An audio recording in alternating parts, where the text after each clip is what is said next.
Okay, we're on to volleys. Volleys, 3 common faults with volleys. There's 3 big ones. Can you guess the first one? It's always the same thing. It's the grip, right? Okay. Problems with the grip. Let me first show you what people do. We're defining the problem. Then I'm going to show you the way we need to do it. Define all 3 problems, show you all 3 things you need to do, okay?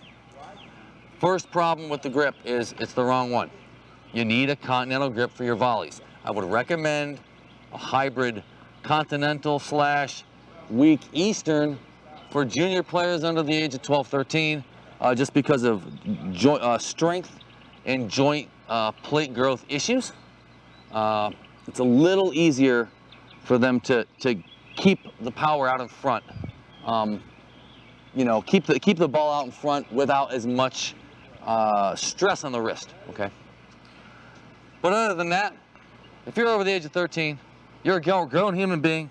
You can eat, walk, talk, sleep. You can hit a forehand volley with a continental grip. I'm going to show you how. The reason it's so bad to not have a continental grip and why it's incorrect is the following. First, I'm going to demonstrate the stroke, and I'm going to show you why. So I'm going to have a couple balls fed to me here, and you're going to see, I'm going to show you the correct stroke, what we're looking for. Do that again. We'll do that again. Okay, now, you've seen what it should look like. That's what most good players, most professional players, most really good league players, most college players, that's the volley's gonna look like. They're gonna look here, to here, to here.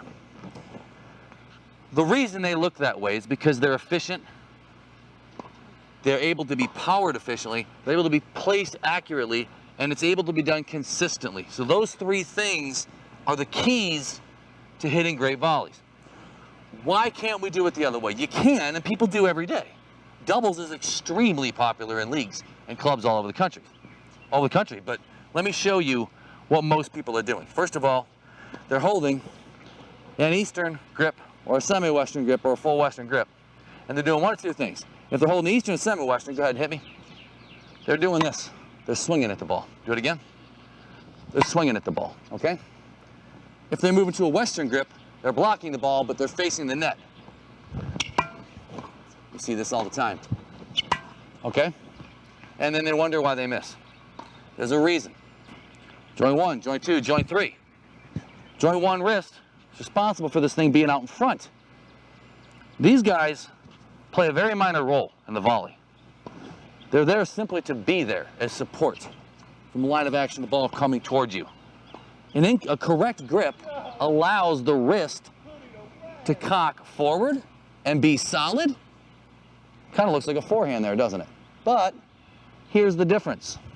We were trying to swing a forehand there, we couldn't get topspin. We're not trying to hit topspin on a volley, okay? We're not even trying to hit the ball. We're trying to block the ball. So the continental grip is the one that most easily allows us to follow step 2. See how the grip in itself doesn't do anything, it allows you to do something else. Step 2 is getting sideways. If I have this grip and I turn my shoulders, whoa, now it's a lot easier. This, ow, was hard. This is easier. See how there's no stress on the shoulder now? Okay? So now that I'm sideways and I'm out in front, this becomes easier, and that's why I recommended a hybrid a little bit for kids under 12, 13, simply because of the fact that it's a little more supportive, they have a little bit more behind it. But everybody else can use a continental. Since this keeps our wrist in the cock position, and it also allows us to keep the racket head up, and it allows us to get sideways, now we've got something powerful. So if I had a semi-Western or an Eastern or a Western here, here's what it'll look like. Eastern, semi-Western, Western. I could still do it. Here's the problem. I get the racket head up, I get this right here, okay? That's the first thing. Second thing, when I get these grips, I tend to get wiggly with the wrist. And all it takes for you to have missed a volley, if you play tennis for any length of time, is to have your racket go from here to there. For your wrist to have gone from here to there. That's all it takes to miss. How many times in a match have you seen people playing? They've got a duck right there, and they do this. Boom, and you hear snap right in the net tape, right? it happens, and people go, how could they miss that shot?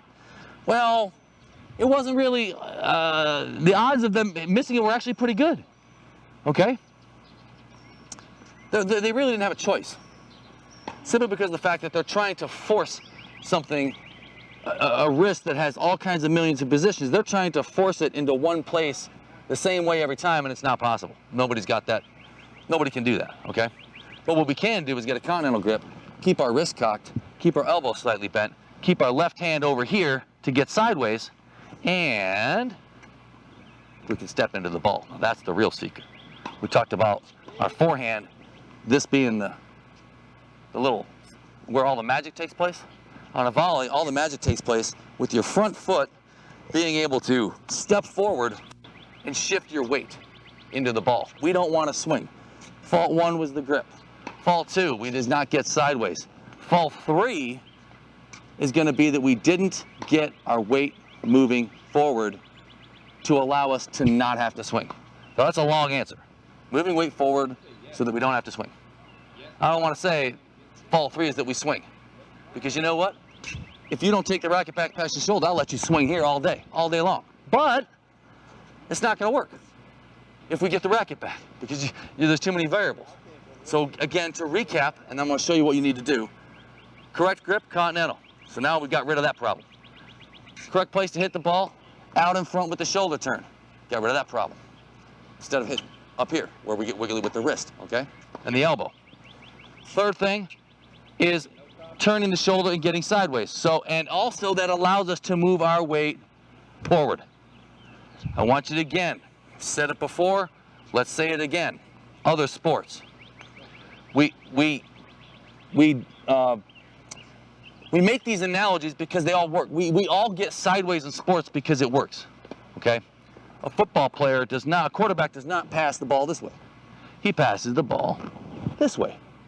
A pitcher does not throw a ball that way. He turns sideways and releases. A golfer does not try to swing a golf club that way. He gets sideways, right? Tennis player, same thing, okay? Volleys are no different than your ground strokes. You got to get sideways so that we can move efficiently into the ball. Transfer weight efficiently. Now we've gone from this grip to this grip.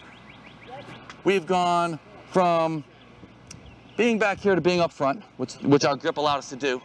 We went from facing the net to being sideways, and now we're going to shift our weight. That being sideways allows us to shift our weight. If we're facing here, we'd have to hop forward to shift our weight. And if we tried to get our head in front of our hips to really get into the ball, we'd fall over, okay? So that's why another reason we have to get sideways is so we can be balanced. I tell my kids this all the time at Academy. I'm going to show you something. Put my racket down. We don't walk down the street like this, right? We walk down the street like this. Balance, right? Everything balances each other out. The reason we need to get sideways is when we move forward, we've got a racket here, we've got a leg here. We've got a leg here, we've got an arm here. Balance. I'm frozen like a statue on one leg, okay? And a balance allows us to shift weight efficiently. So we're going to show you what this looks like. And I'm going to show you a little something you can do to ramp it up, because you actually volley with your legs, and we're going to show you that in a second. Let's go with the grip. Let's first look at the grip. Sideways, when I can do much movement, I'm going to move my feet, and then I'm going to just do a little weight shift. So we got a continental grip. I'm going to be sideways. I'm going to keep this left arm out here. This is the big secret, guys. Left arm out here because it keeps my shoulders turned. It doesn't make me open. If I collapse this arm, I tend to drop the racket for balance purposes. See that? This arm goes down, this arm's going to want to go down too, so I don't fall over. If I go one arm here and one arm here, I'm going to fall over. So let's look what it looks like a little bit. Out in front. Out in front. Slight bend to the elbow. Why? Walk down the street. We don't walk down the street like this, right? Walk down the street like this. Slight bend, a natural bend to the elbow. This is natural. Again. You'll see that my racket does not get past my shoulder, and the left hand stays there to guide, okay? It's almost like you're catching a ball. Someone tosses you a ball, you can catch it with one hand. Someone tosses you a beach ball or a basketball. You try to catch it with one hand and be cool, but most people, somebody tosses the ball, they're gonna put both hands up to catch it. Keeps them in front of it. Here we go. Again. Okay, now I'm gonna take you down another road. It's really gonna help you. A little bonus stuff here. Okay. We all wanna stay balanced. But we wanna balance in a different way when we're volleying. We wanna get our head in front of our belly button, okay? We wanna move our center of gravity forward and balance it out with our legs. So we gotta keep the weight moving forward, but we have to stay balanced. So when you volley, I don't want you to step forward like this with your head centered over your hips, okay? I want you to think of the 100-meter dash in the Olympics. People are running. And when they're running, then they cross the finish line, right? They cross that finish line with their head in front, and they got this foot back here for balance, right? They sprint, and they sprint forward. They never fall over and tumble, unless they trip, okay? But they're like this. Their center of gravity is centered, but their weight's moving forward. So obviously, when you see them like this, their weight is still moving forward. That's all I want on a volley. We don't want to volley and then stop. We want to volley and move forward. We need the momentum to move forward.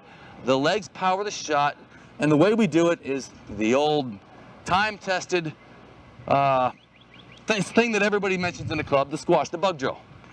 You pretend there's a bug you don't like there, okay? And you're gonna squash it.